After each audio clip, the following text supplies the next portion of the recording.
আজ থেকে 1400 বছর পূর্বে প্রিয় নবী হাতের ইশারায় চন্দ্রকে দুই ভাগে ভাগ করেছিলেন। আজ তা আমেরিকার নাসার একদল বিজ্ঞানী তা প্রমাণ করে দিয়েছে। প্রিয় দর্শক, আজকের ভিডিওটি আপনাদের ঈমানকে আরো মজবুত করবে, তাই আপনি মুসলমান হয়ে থাকলে ভিডিওটি শেয়ার করে সকলকে সত্যতা জানিয়ে দিন। চাঁদে বিস্ফোরণ হওয়ার সাথে কিয়ামতের কি সম্পর্ক রয়েছে তা পুরো ভিডিওটি দেখলে বুঝতে পারবেন। 1969 সালে নাসার অ্যাপোলো 11 মিশনে প্রথম মানবযাত্রী হিসেবে যে অভিযান চালিয়েছিল, সেখানে গিয়ে তারা দেখে চণ্ডীর মধ্যে বিশাল একটি ফাটল রয়েছে, যার নাম বিজ্ঞানীরা দিয়েছেন হাইজিনিয়াস রেলি। আধুনিক বিজ্ঞানের সাথে পবিত্র কোরআনে ও প্রিয় নবীর এমন অলৌকিক মোজেজার এমন মিল পেয়ে ইসলাম নিয়ে আবারও নতুন করে ভাবতে শুরু করেছে পশ্চিমা বিশ্বের কিছু বুদ্ধিজীবী ও গবেষক দল। প্রিয় নবীর এমন অলৌকিক মোজেজা দেখে ইসলাম ধর্ম গ্রহণ করেছিলেন ভারতের মালাবার রাজ্যের হিন্দু রাজা পেরুমল, যার বাস্তব প্রমাণ ও দলিল রয়েছে ব্রিটিশ লাইব্রেরিতে।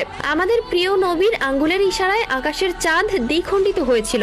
আজও বিশ্ববাসীর কাছে সেই বিষয়টি রহস্যময় রয়ে গেল, আর সেই রহস্য উদ্ঘাটন করলেন আমেরিকার একদল নাসা বিজ্ঞানীরা। হাদিসে এসেছে, আবু জাহেলের নেতৃত্বে থাকা একদল মূর্তি পূজারী বলেছিল, প্রিয় নবীজি আল্লাহর যে রাসূল তা বিশ্বাস করব যদি তিনি চাঁদকে দ্বিখণ্ডিত করতে পারেন। ঠিক তখনই প্রিয় নবী আল্লাহর কাছে দোয়া করে হাতের ইশারা করলে চাঁদ তৎক্ষণাৎ দ্বিখণ্ডিত হয়ে যায়। সুবহানাল্লাহ। পবিত্র আল কুরআন একটি চিরন্তন সত্য গ্রন্থ। এই কিতাব নাজিলের শুরু থেকে কিয়ামত পর্যন্ত এক ছিটে কোথাও ভুল নেই, কারণ কোরআনের প্রত্যেকটি আয়াত আধুনিক যুগে বিজ্ঞানীদের গবেষণার কেন্দ্রবিন্দু। বিজ্ঞানীরা প্রমাণ করে দিয়েছে পবিত্র আল কুরআন আল্লাহর প্রদত্ত একটি ধর্মগ্রন্থ।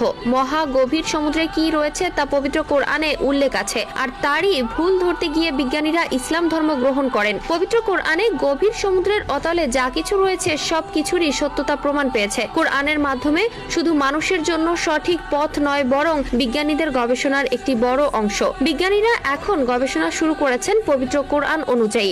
বিধর্মীরা কিংবা অমুসলিমরা বিশ্বাস করতেন না যে প্রিয় নবী আকাশের চাঁদকে দ্বিখণ্ডিত করেছিলেন। কোরআনে এটার উল্লেখ দেখে আমেরিকার একদল নাসা বিজ্ঞানী চাঁদে যায় গবেষণার জন্য। চাঁদে গিয়ে তারা একটি বিশাল আকৃতির ফাটল দেখতে পায়, যে ফাটল ছিল পুরো চাঁদ জুড়ে, অর্থাৎ ফাটলটি চাঁদকে দ্বিখণ্ডিত করেছে, আর সেই ফাটলের আধুনিক নাম দিয়েছে হাইজিনিয়াস রেলি। প্রিয় দর্শক, আপনারা জানলে অবাক হবেন যে পুরো বিশ্ব জুড়ে শুরু হয়েছে ইসলাম ধর্ম গ্রহণের প্রতিযোগিতা। মানুষ যতই ইসলামের বিরুদ্ধে যেতে চায়, ততই সত্যতা প্রমাণ পেয়ে ইসলামের সুশীতল ছায়ায় আশ্রয় নেয়। আমরা পূর্ণ একটি চাঁদের বুকে যে কালো দাগ দেখতে পাই তা মৃত সাগর নামে পরিচিত।